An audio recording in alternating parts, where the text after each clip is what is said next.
It's mid-May in Cheshire and the hedgerows are on fire. Not literally, though there is something almost combustible about them right now. Every lane I walk, every field boundary I pass is thick with white blossom.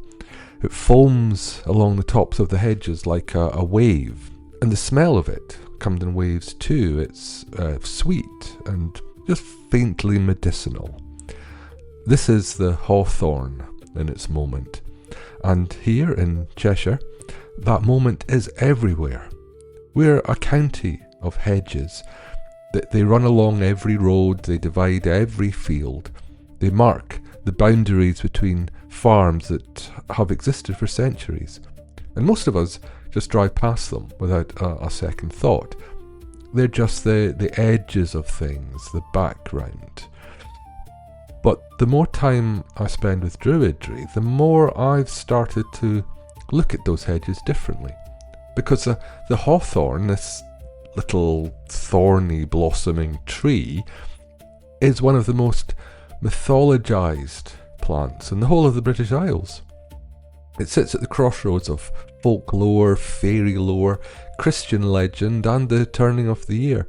And it's been loved, feared, celebrated and, importantly, left carefully alone for as long as people have lived on the land. Today, at the field's edge, we're going to walk into that story. I'm Rowan and this is the story of Hawthorn, and this is a show where we explore the spiritual life that's hidden in the landscape around us, ancient, alive and a bit closer than you think. So let's start with timing, because the hawthorn doesn't just happen to be flowering in May, it is May in the oldest sense of the word. You may have heard the old saying, ne'er cast a clout till May is out, and it's still quoted today, usually as old-fashioned weather advice. Don't put your thick winter underwear away until the weather's reliably warm. But here's the thing, the May in that saying isn't the month. It's the hawthorn blossom, the May tree. And it matters because it tells you something about how deeply this plant was woven into the experience of the season. In the old agrarian calendar, you didn't measure the arrival of late spring by a date on a wall. You measured it by what the land was doing. And when the hawthorn bloomed, that was May. That was the signal. The year had turned its corner. Now Beltane, that great fire festival that falls at the beginning of May, and the hawthorn are almost inseparable in British and Irish tradition. Maypoles were cut from young trees and decorated with hawthorn blossom. The May Queen is wreathed in white flowers and as the embodiment of the season's new abundance. Young people went out at dawn on Beltane morning to gather greenery and blossom. This is called going a-maying. And the hawthorn was central to it all. The fields, the doorways, the festivities, it was everywhere. There's a beautiful energy in that. The hawthorn as the tree of threshold, standing right at the moment where the cold half of the year starts giving way to the warm. It doesn't belong to winter, and it doesn't quite belong to summer either. It belongs in the turning point itself. But here's where it gets interesting, because alongside all of that celebration, there was a very firm piece of folk wisdom that ran directly against it. You didn't bring hawthorn blossom inside the house. And this was widespread and persistent, and it was taken seriously. In many parts of Britain and Ireland, bringing May blossom indoors was considered deeply unlucky, an invitation to illness or misfortune or even death. Some sources say it brought death into the house specifically. And even today there's plenty of people who carry this instinct without quite knowing where it comes from. So how do you hold both of those things at once? A tree that's so sacred It gives the month its name and its energy channeled into some of the most joyful celebrations in the folk calendar, and yet a tree whose flowers you don't dare bring across your threshold. And I think the tension is at the heart of what the hawthorn actually is. It's not just a tree of joy or a tree of danger. It's a tree of the boundary, of the edge. And things that live on edges, things that are neither one thing nor the other, carry a power that demands respect. And to understand why, we need to dig a bit deeper into the folklore, and we need to talk about the fairies. In the folk tradition of Britain and Ireland, certain hawthorn trees were understood to be fairy trees. Not all hawthorns, but some, especially the solitary ones. Now, the hawthorn that stands alone in the middle of a field, away from the hedgerow, with no obvious reason for being there, well, that was a tree that was left alone. And this wasn't superstition in the dismissive sense that we use the word today. It's a kind of ecological and spiritual awareness, a recognition that the world contains presences and powers that aren't human, and that the wise course of action is to live in relationship with them rather than in conflict. The fairy thorn, as it was known, was understood as a gateway, a place where the boundary between this world and the other world was thin. And to disturb it, to cut it, to damage it, to uproot it, well, that was to risk the wrath of those who lived beyond that boundary. And those weren't the gentle, sparkly fairies of Victorian illustration or Disney movies. In the older tradition, the fairy folk were powerful, unpredictable, and not to be trifled with. There are stories, from Ireland especially, but from England too, of roads that were deliberately rerouted to avoid felling a lone hawthorn, of farmers who refused to plough too close to one, builders who altered plans rather than remove a tree that stood on a sacred spot. And this belief didn't fade quietly into the history books. In 1999, a motorway bypass in County Clare was controversially rerouted, partly due to concerns about a lone hawthorn tree that a local folklorist identified as a fairy thorn. The story made international news. The engineer responsible reportedly refused to cut it down, saying he wasn't prepared to take the risk. Now, you don't have to believe in fairies in any literal sense to find something profound in that.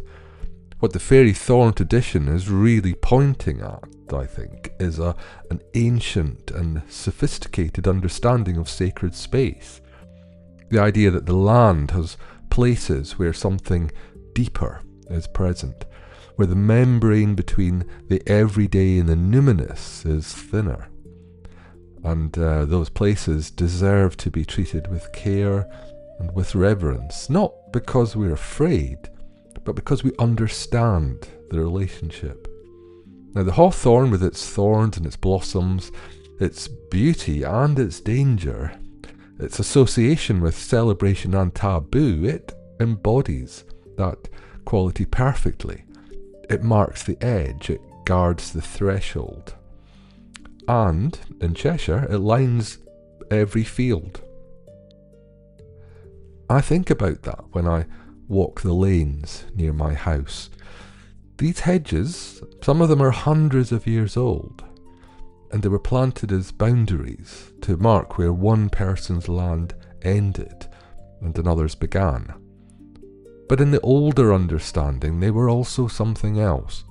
They were the edge of the known, the place where the domestic world of the farm met the wilder, the less controllable world beyond. A hedge of hawthorns isn't just a fence. In the old world view, it was a line of fairy trees, a living boundary between here and somewhere else. So no wonder you didn't bring the blossom inside. Now I want to take us somewhere else now, from the field paths of Cheshire to one of the most layered and legendary sites in Britain, Glastonbury. Now if you've been to Glastonbury, the town, not the festival, though the two are not entirely unrelated, you'll know it's a place where myths accumulate like rings in a tree. Arthurian legend, the Isle of Avalon, Joseph of Arimathea, the Grail. It's a landscape that's so saturated with story, it can be difficult to walk through it without feeling that you're moving through several centuries at once. And at the heart of one of those stories, the story of Joseph of Arimathea, there is a hawthorn tree. The legend says that Joseph came to Britain after the crucifixion of Jesus, and that when he arrived in Glastonbury, which was then an island surrounded by marsh and water, he planted his staff in the ground on Weariall Hill, and from that staff a hawthorn grew. And not an ordinary hawthorn, but one that flowered twice a year, one in spring and one once at Christmas. And every year a sprig from the Glastonbury thorn, as it became known, was sent to the reigning monarch, be placed on the Christmas dinner table. And that tradition continues today.